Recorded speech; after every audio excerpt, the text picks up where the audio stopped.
What is going on, and welcome to probably my most favorite project I've got to work on in this day and age, and that is the Breaking Chains podcast. This is a podcast specifically designed to break the chains on you as an individual by showing you who your true identity is and helping you find that calling. So today we're going to be jumping straight into it. No more time wasted, because we are talking about probably one of the coolest topics I'm physically capable of talking about. And that is how to walk out of a spirit of slavery into a spirit of sonship. So we're going to go straight into it. If you have ever felt like you are not enough, or you need to work for someone's approval or for approval in general, or you've had the spirit of, I need to do more, I'm not good enough, then this is for you. Today, we are going to be tackling that spirit and acknowledging what we can do to free you from that and walk in the identity of someone who is overflowing, someone who has so much love and acceptance of their self and understanding who they are that it flows out of them and inspires the people around them to be better versions of themselves. So that's what we're going to be diving into. But before we dive in, I want to dive a little bit into the spirit of slavery and how you know you actually have one upon you. Because I've dealt with it. I've personally had a spirit of slavery that latched onto my life and attached to me. And getting rid of it was not easy. And the reason I knew I had a spirit of slavery is because when I was researching my name, if you guys don't know, I love the Bible, and I wanted to know what the biblical translation of my name meant. So I looked it up. And I'm like, okay, my first name is Aaron. This is cool. Aaron in Hebrew means a mountain of strength. I'm like, that is a really, really cool name. What is my second name? My middle name? My middle name is David. So I looked it up. And my middle name meant beloved. And when I read that, I couldn't believe it. And I'm a Christian. If you're not a Christian, don't click off yet. This is still going to apply to you. But when I thought about that, I'm like, there's no way that I'm loved. Not by God, not by other people. There's no way I'm beloved like that. That doesn't make sense. And the reason it didn't make sense to me is because I built such a strong identity from my childhood to my teenage years to my young adult years. I built such a strong identity, and I need to perform to be loved. And that carried into my relationship with my God. And I couldn't believe that, I was just beloved just the way I am. And that's how I kind of knew I had a spirit of slavery upon me, because I knew that the Bible and the other proponents of my faith said, hey, you are loved by God, you're loved, this. But when it actually came down to it, I couldn't believe it. And the reason that happens is because events in the previous parts of your life. So as a kid, a lot of kids deal with this, but you need to get good grades. If you don't get good grades, your parents are angry. Even though they still love you, you feel like they don't love you. And I dealt with that a lot. I fought with my parents daily because of grades, because of things I was doing, to the point where I didn't feel as loved by my parents as my siblings seemed to get loved by them because I didn't perform. And eventually, I got into this entrepreneur space, making money online. I grew my own business with my partner to $400,000 a month. We were crushing it, and I felt like I was on top of the world. And then everything came crashing down. I went to work for someone else who became a strong mentor in my life. But I only got mentored and only got poured into if I had a high return on time investment, which means that they only wanted to work with me if I produced results. So once again, I find myself in a position of, for me to receive love, I need to perform for it. And what this does over time is it tricks your brain into thinking hey, I need to do something to receive. And that's a spirit of slavery. Slaves don't think oh, I'm loved, I'm this. If I don't do my job, my master hates me. If I do my job, my master tolerates me, and I get to keep existing. And that started to be my identity of, I need to do my job or my master hates me. So in my walk with my God and God, it was, hey, I need to build this. I need to do this for God. I need to give God this. I need to give God this, or else God's going to hate me. And in my relationships with employees and my relationships with superiors and things like that, it was just, hey, I need to do this for them or else they're going to hate me. And it poisoned every single area of my life, to the point where if I knew I couldn't give someone something, I just didn't continue a relationship with them at all, because I was worried I was going to get hate. So I saw this plague my life. And a lot of you guys are hearing this probably like, oh, that's really, really bad. But you don't realize the same thing is probably happening to you. And if not, that's great. But just in case, hear me out.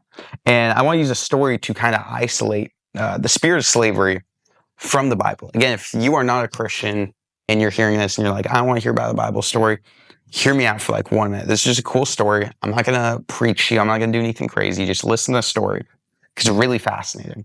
This story is about a guy named Moses. He sends 12 spies into this land that is promised them by God. And they go check out the land. They see like all these great fruits and things like that. There's like beautiful, there's food there. All the promises God made them are inside this land. But there's also giants. There's also armies. There's also enemies in this land that are terrifying. And when these guys go into this land, they come back and 10 out of the 12 people sent were like, there is absolutely no way that we can take this land. There's no way. It's not going to happen. There's enemies here. If we go in, they're probably going to kill us. What we should do is we should go back to Egypt where we were slaves and go be slaves again, because it's better to be a slave in Egypt to be dead in the wilderness. And the 2 other people who were not amongst the 10, there's 2 other, their names were Caleb and Joshua, were like, absolutely not. We should go into the land because God has promised us that this land is ours. And if he promised it, we should go take it. Like he is our he's our father. If he says, hey, this is ours, then it's ours. But the 10 other people and the rest of the tribes of Israel were so trapped in the identity of slavery because they just came out of being slaves in Egypt that they still looked at everything like a slave. They were scared. They had promises given to them. They had other things like, hey, this is your land. But they were such slaves and their identities were so solidified in slavery that all they wanted to do is just stay where they were at. They didn't want to walk in the future anointing and blessings that God had for them. And lots of times we find ourselves in those situations where you're working for a boss that doesn't respect you because you feel obligated to them. Or you find yourself in situations where you're missing out on scaling that business, starting that business, running that business, whatever it may be, because you're scared or it's not who you currently are. It's not in your identity. That's what I want to tackle today, because when you walk in that spirit of slavery, which a lot of people do, it's going to hold you back from starting a business that will change the legacy of your family. It's going to hold you back from scaling your business to the point where you create generational wealth. It's going to hold you back from being a great father, a great mother, a great son, a great daughter, a great husband, wife. Like it will hold you back because you think you need to give in order to receive. So I want to talk and transition kind of into the spirit of sonship and how I kind of started to find that. So we spoke on the story of me looking at my middle name. I couldn't believe it. I started crying because I'm like, why do I feel like God doesn't love me? So I started to do some deep thinking and started to do some deep praying and building a connection with God. Now, again, if you're not Christian, whatever you see yourself, your higher power, I have mine, you guys have yours, find the connection with that higher power. It's like, this is, whatever. And I started to establish that connection with the higher power, and I got my life spoken into me. Now, what I'm going to recommend is if you don't have a higher power, if you don't have anything, pray to my God. He is awesome and wants a relationship with everyone here. And the way I would go about that is like, hey, God, I don't feel like you love me. Can you speak into my identity of who I am? And if it's not true, fix it. If it is true, let me know. And the Bible says, like, the truth of God is he does love. Okay. If you love him, he loves you. Okay. If you are born again, he loves you. You're his kid. So I would go to God and he would start to speak into me. He'd be like, I love you. I love you. I love you. And I'd get spoken into by the Lord, and it would completely shift my identity. I started to create a relationship, and I started to be called a son. And the cool thing about a son, where I'm going with this, is a son has an inheritance. Okay, if I have a family business and I have a child, and that child is like, hey, like, Dad, I want to do this, can you help me out? If I love my son, I'm going to help my son out. Now, another perspective of that is if I have an employee and I'm not quite a great boss, and my employee's like, hey, I want to take some paid time off, this. I'm like, no, like absolutely not. Get to work.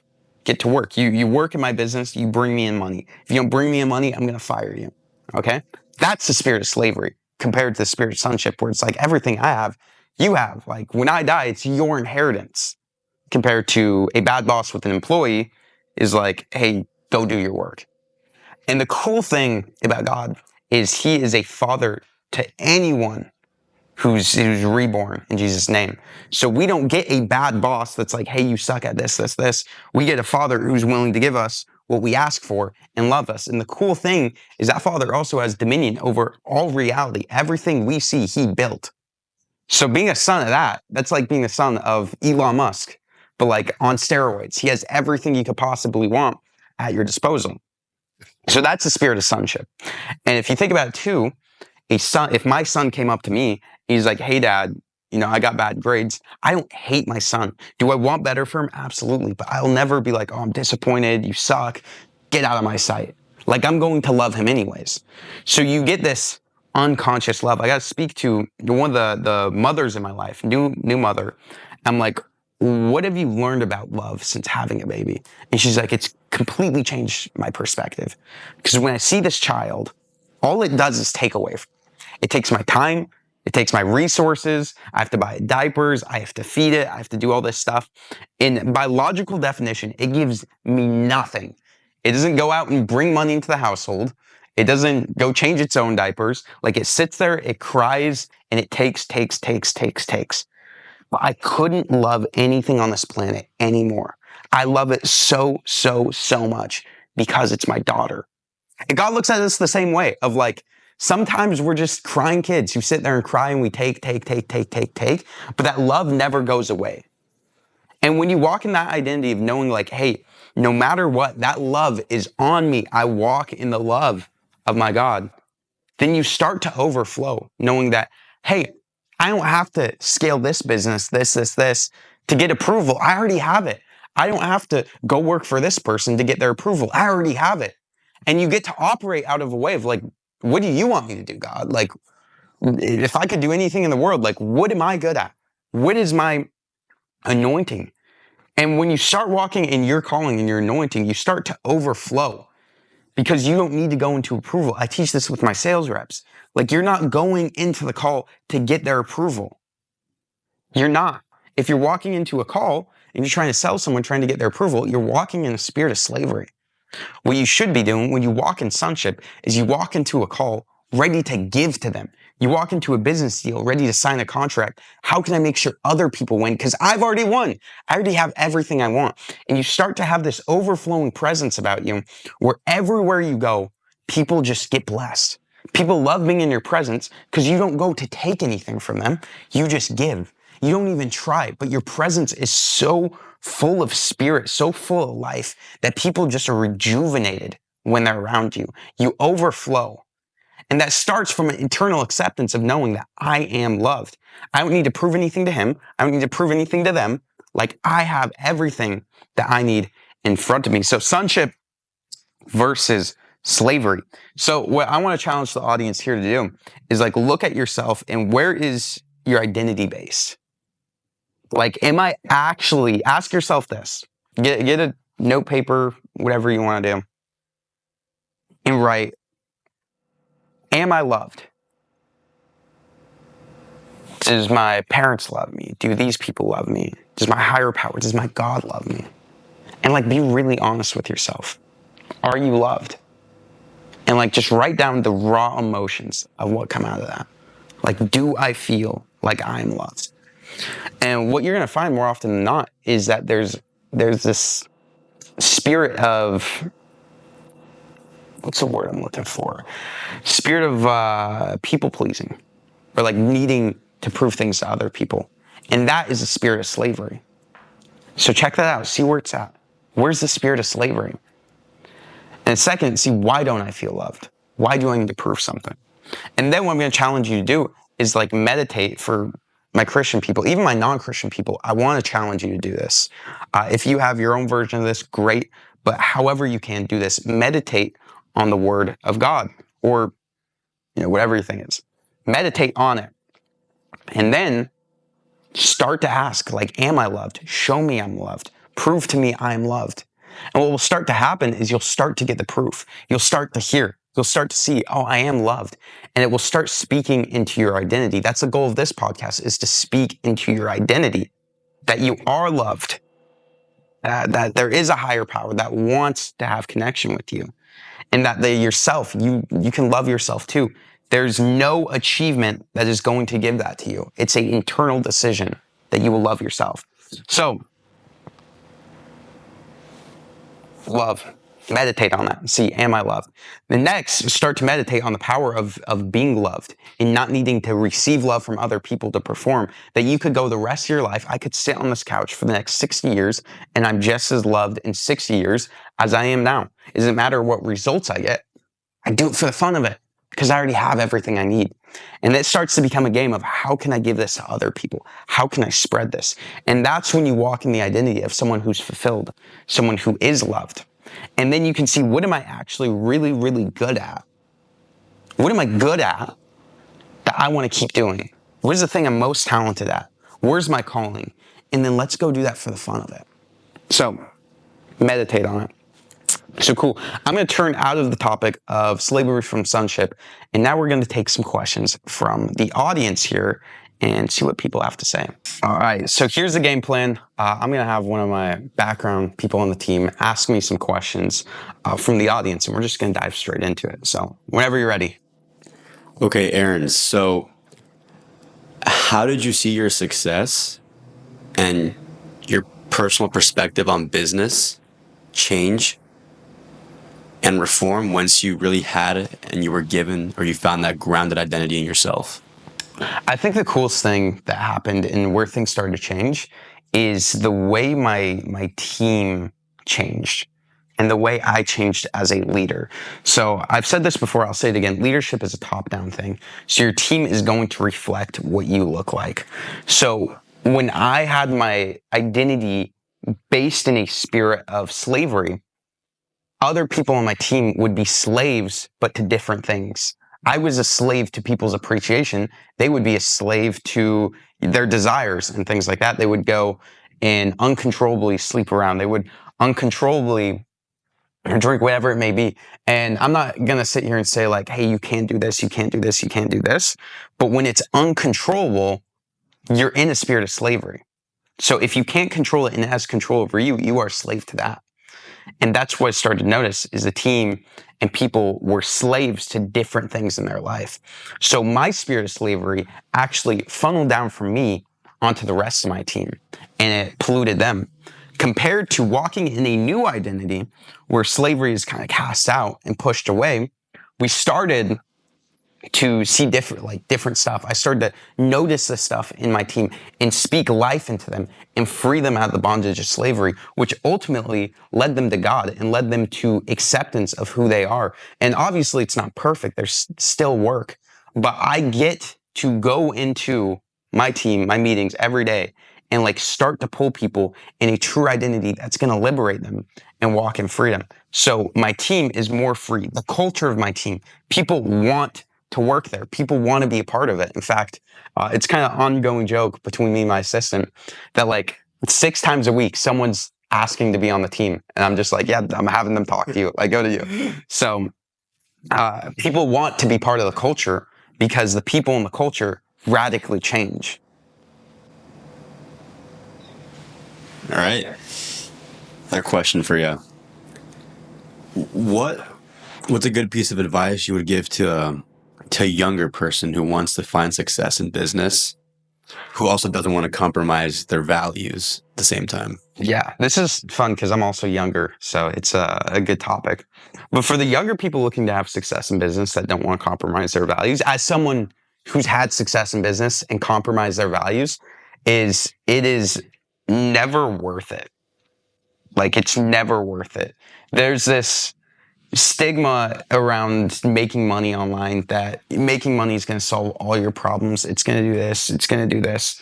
And like, truthfully, it doesn't. Like, when you, like, I've lived in like Scottsdale penthouses for the past like 2 years of my life. Like, nice houses, nice whatever, vacations, cool cars. Like that's been my life. And every time it's complete, like it's not fulfilling. Like I'm on the like ninth floor penthouse of this apartment right here. And, like truthfully, it doesn't mean anything to me. If I lived in a house, if I lived in something smaller, like it'd be less pretty, but it doesn't really mean anything to me. And there's this trap of like, hey, when you get the Ferrari, when you get these things, like it's going to be great. And like, I disagree with that statement. I think that fulfillment is not going to be in those things. And if you set your eyes on, I have to make money, I have to make money, I have to make money, you're going to be misled and you are going to achieve it, but you're going to be pretty depressed in the process. So I think the correct thing to do is one, don't focus on the money. Okay. What I notice a lot of young people do is they focus on the money, they make it and they lose it. So focus on the skill set acquisitions and focus on getting mentored. Find someone who actually is stable. Okay. They have a grounded relationship with their family, their wife, like all the values you want to have in yourself. Find a mentor and work for them. And some of you are going to hear that and you're going to be angry. But if you are not making money and you're just trying to figure things out, go work for someone else that's going to put money in your pocket and you are going to learn at an expeditious rate. So in 1, 2, 3 years, whenever you start to go out on your own, you're going to have an incredible amount of success. It's actually going to stick.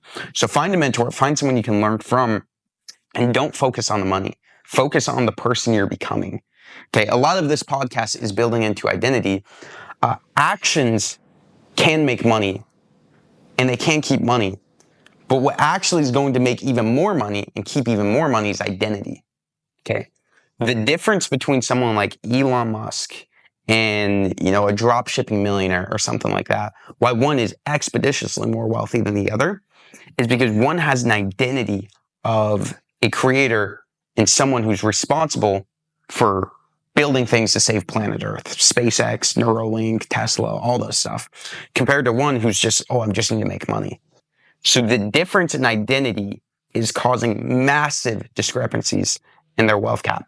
So your goal shouldn't be, oh, how do I do all the right things? How do I do this? Your goal should be to build an identity of someone who can obtain wealth, keep wealth, and multiply wealth. Like that should be the focus. And all you should think about is how can I get in the presence of someone who can build that identity for me. So that is the main focus I would have for you guys. Do not compromise values either. Truthfully, when you walk, to bring it back to God, when you walk in God's promises, you receive God's promises. And God has a lot of promises around making money. So if I just do what he says and I follow this path, then I'm probably going to make a lot of money. So, yeah. Okay, that's good. A third question for you. What was your relationship with money like your first time hitting 30 and 40K months before the age of 21? And what values were actually compromised as a result of that?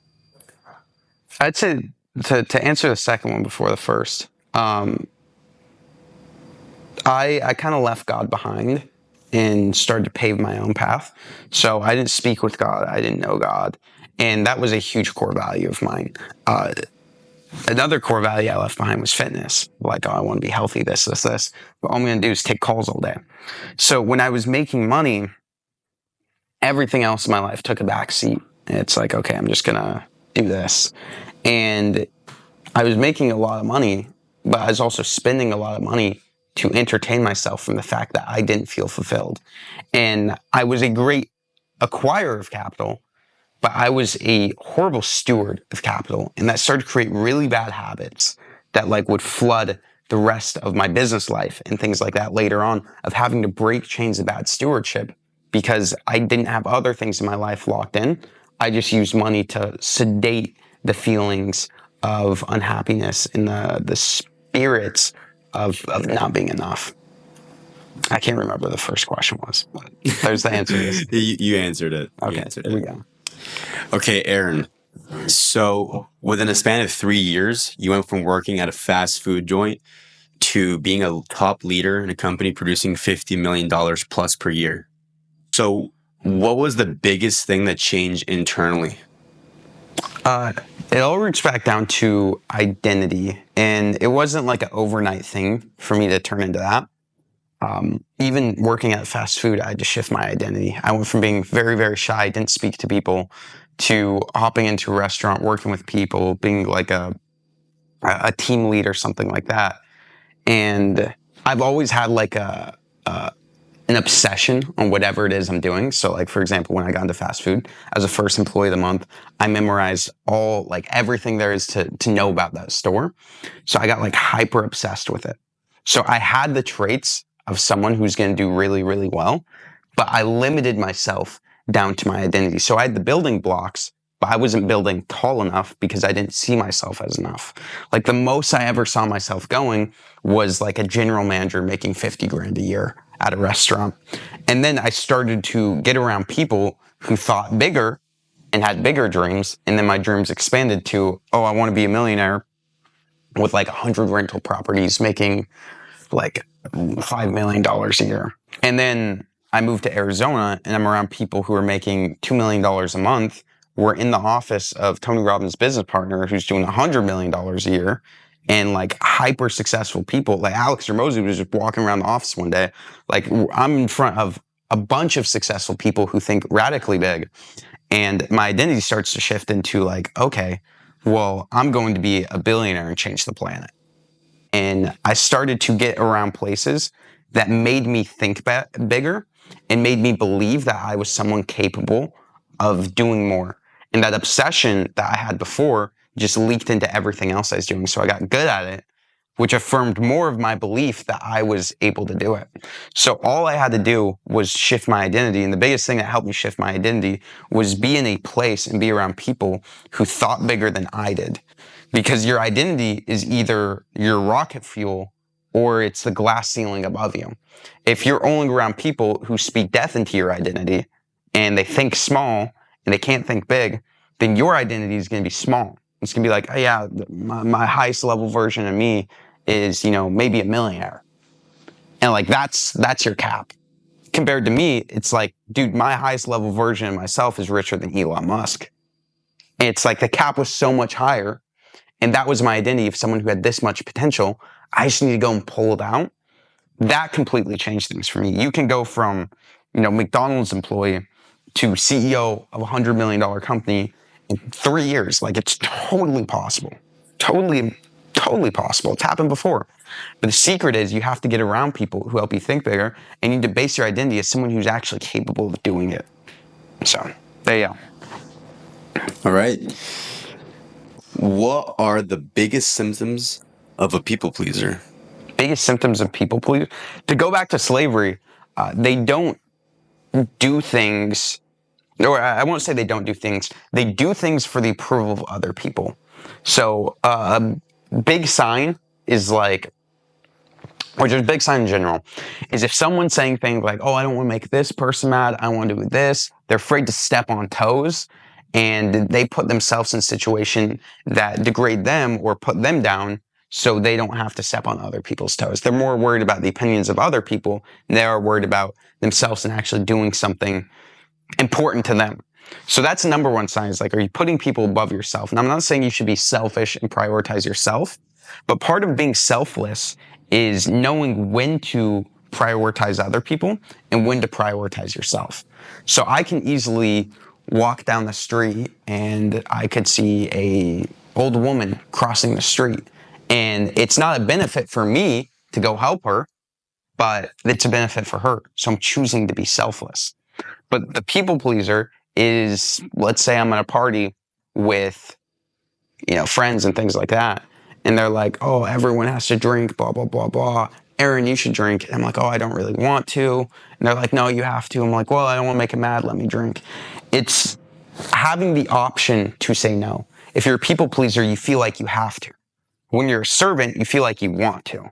It's like, oh, I want to help this person because I don't have to. And like, no one's here to make me, but I'm choosing to. So people pleasers, they feel like they have to do things for other people, compared to a servant who wants to do things for other people because they love people. So people pleaser, feel like you have to do stuff.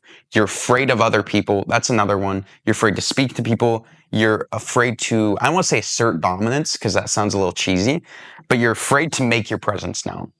Like if you walk into a room with successful people, you would be the timid guy in the corner like, hey everyone, can I speak that? Like that would be you, compared to someone who's not a people pleaser would be like, everyone listen and just command the room.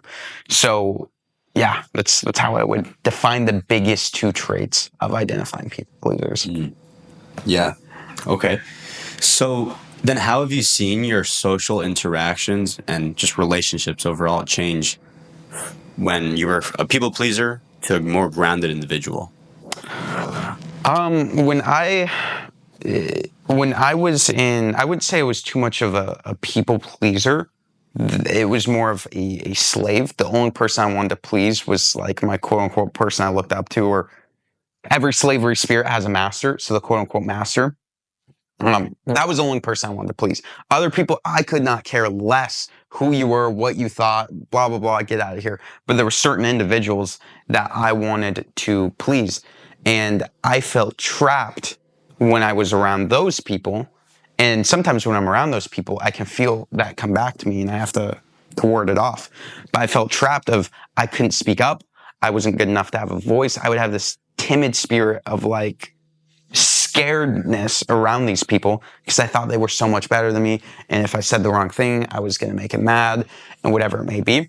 So now I can be around those people and I can have very candid conversations. I can be myself.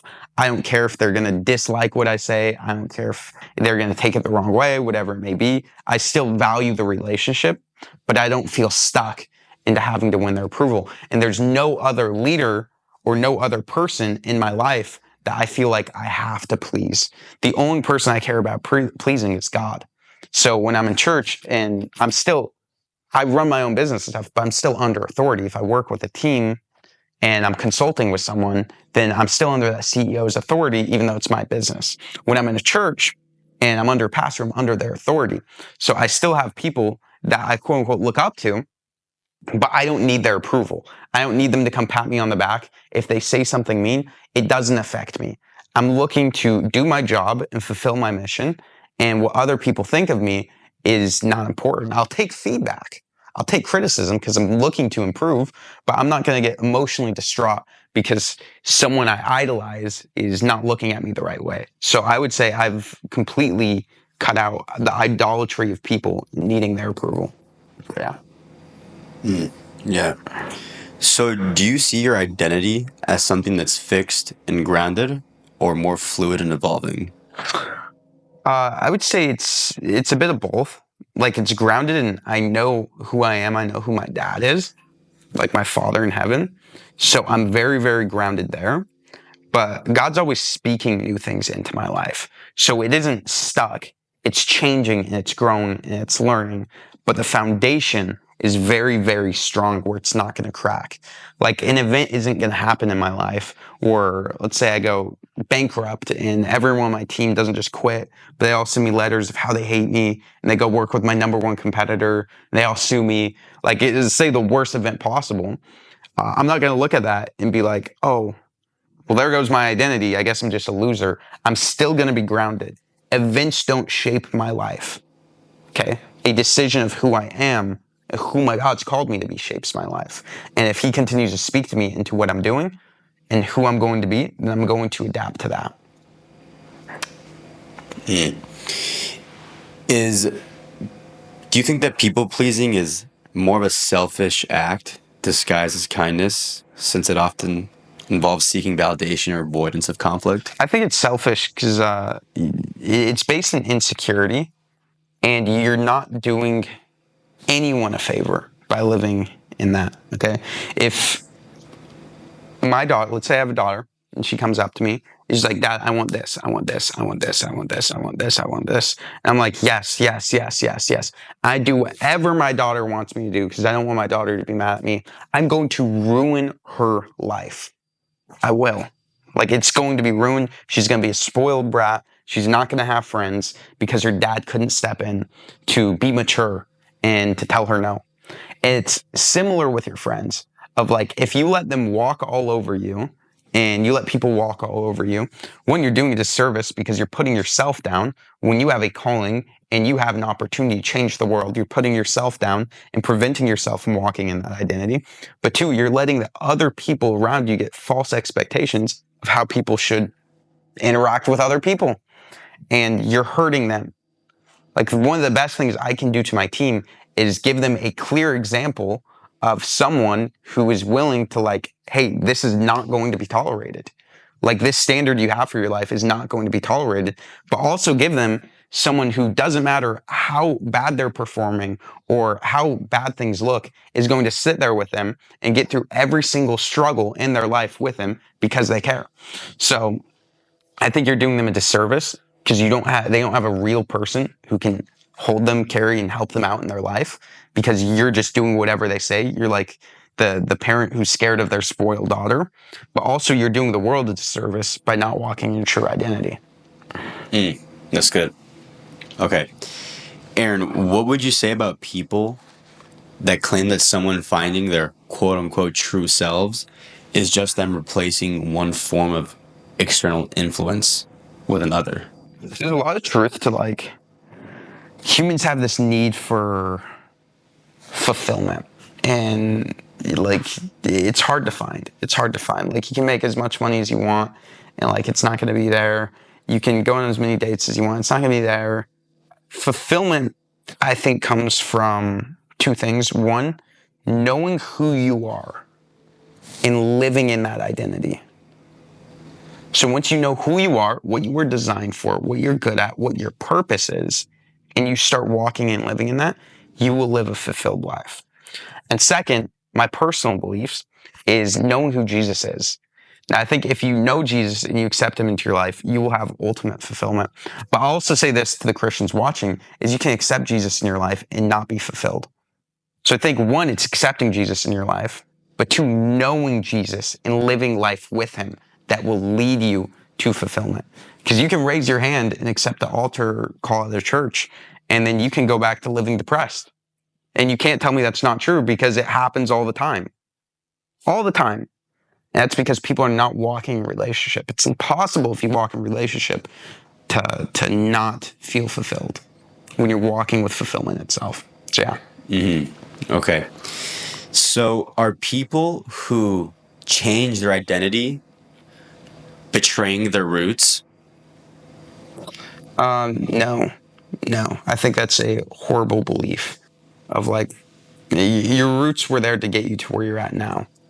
And it's time to evolve into the next thing. I think this is a very dangerous habit where I see a lot of this happening in people's families where their families don't approve of the person they're becoming. But to get to the next level, you can't continue to be the person you are. The next level requires you to walk into a new identity. When I was 17 and working at a restaurant, I am a completely different person. I was a completely different person than the person I am now. Like, nothing is the same. Like, even my physical appearance has shifted. Like, you can still tell me apart. But my physical appearance has shifted. The way I speak has changed.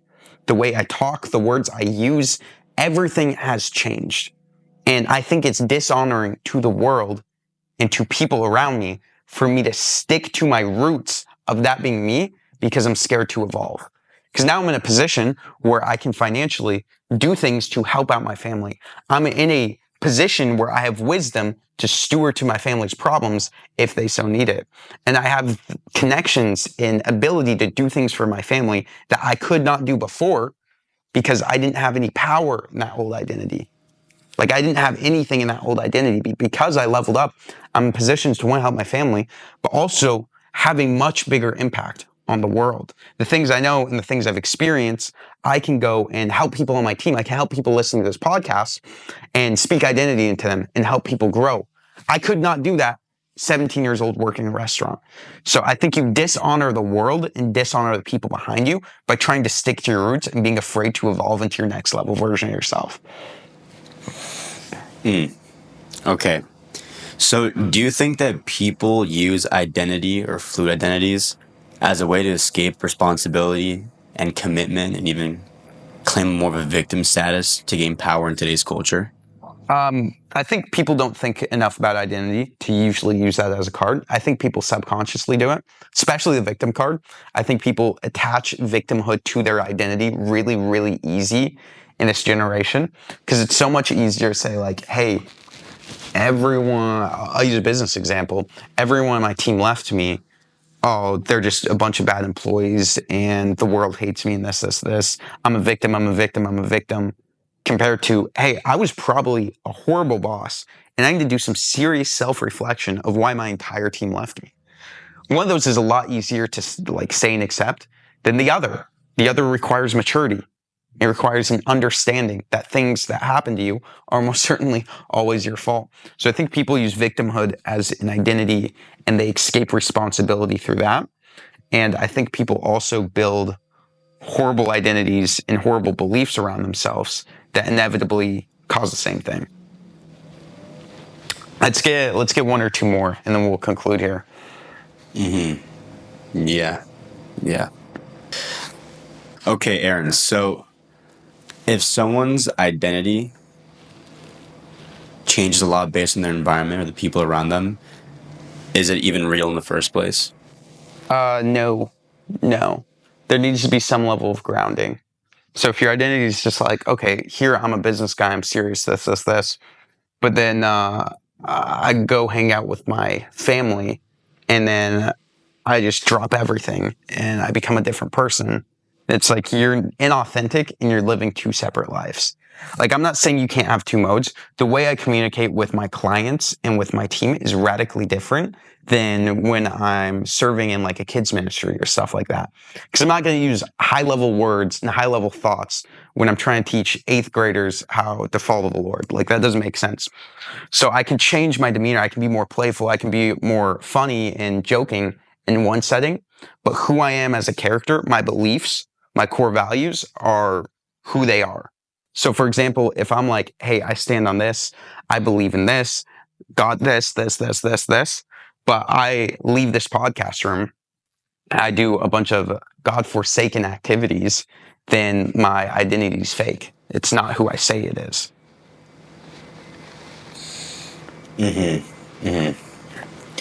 So, Aaron, how does the spirit of sonship actually empower believers to approach life and their own God with confidence instead of fear? I think the spirit of sonship, it empowers you because you know, like you're God, you're in God's family. So there's a verse in Romans that says we are co-heirs with Christ, which is really, really cool verse because it's saying like, hey, like the kingdom of heaven that God has given to the Lord, like we are heirs with him. Like this is our kingdom too. So when you look at it like that, it's like, hey, like I'm not just some timid little worm that's worth nothing. I'm incredibly valuable to God, and he's invited me into his royal family. So it gives you power. It gives you like, hey, I'm walking in power. I'm walking in royalty like a king would, a prince would, or a queen or daughter would, because of who my father is and the adopted family I'm being brought into. Okay. So, how can believers then move from fearing God as a taskmaster to actually loving him as a father? So this is the final one. We'll wrap up with this. If you're looking at God like a taskmaster and you feel like a slave and things like that, and this is a radical truth as someone who literally endured that, is you do not know God. You don't. Okay. If I had a dad, let's go back to the father and daughter analogy of my daughter who's, in school and she failed, got an F in a class. I still love my daughter, like absolutely. So we go back to that analogy. If I truly, genuinely love my daughter in a way that most parents do, and my daughter goes, oh, I got an F, my dad's going to hate me. She does not know her father. And for kids, that's both people's fault. But most of you listening to this are adults. And if you feel that way, like, oh, my father's going to hate me, you do not know your father.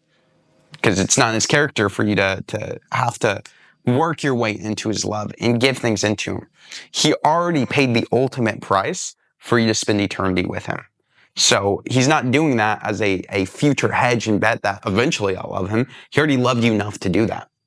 So if you feel that way, you need to know who he is. You need to start getting in his presence. If you're reading the Bible, great. Like, that's a great start. If you're reading the Bible and you still feel that way, you need to have a more powerful prayer life. You need to get into the presence of God. You need to speak to him. You need to sit there and wait till he speaks back to you.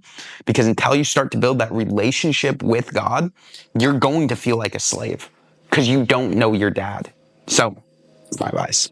On that note, we're going to wrap up here. I want the final thoughts to be on that. Like, how do I step into this identity? How do I get out of this people pleasing, this servanthood, this slavery? How do I leave that and get to the next level?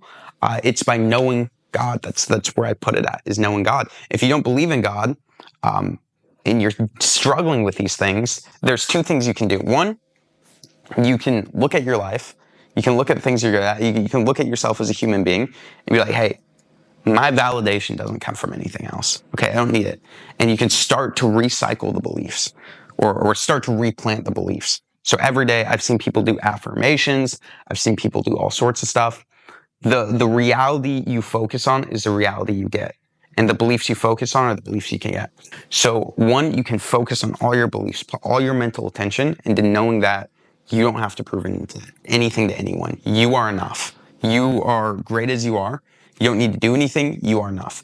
And start focusing on that every day. Every time you catch yourself feeling like you're not loved or you have to prove anything, literally take 5-10 minutes to reprogram yourself. Okay, that takes a lot of work, but it will work.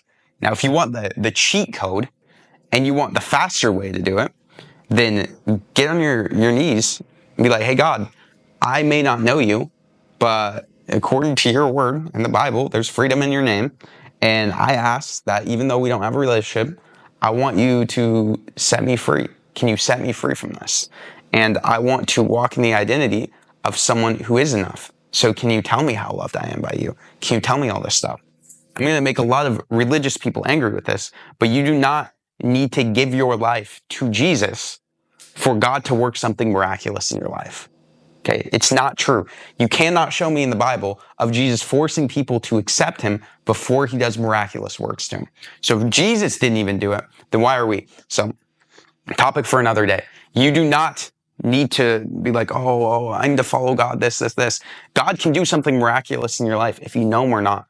So just ask and he will answer and you will get to that identity way faster than any adaptation that I gave you guys earlier. Both work. One's just incredibly faster. So that's my advice. I'm going to go ahead and pray out here for the people who want to learn how to do that, who want to, hey, maybe I don't know this God person, but I kind of want to see what this guy's talking about. I want the cheat code. I'm going to pray for you here. So if you join me, Father, we're so thankful for you being here on this podcast, your words being a part of it, for our believers and our non-believers. I just thank you for your presence. And I want to raise up the believer who does not, or the non-believer who does not know you quite yet. I want to lift them up in their walk with their identity and knowing who they are and knowing if they're loved, knowing if they need approval. I just want to lift them up to you, ask that you would send your presence upon them, that you would speak to them, you would show yourself in dreams and visions to them, and let them know that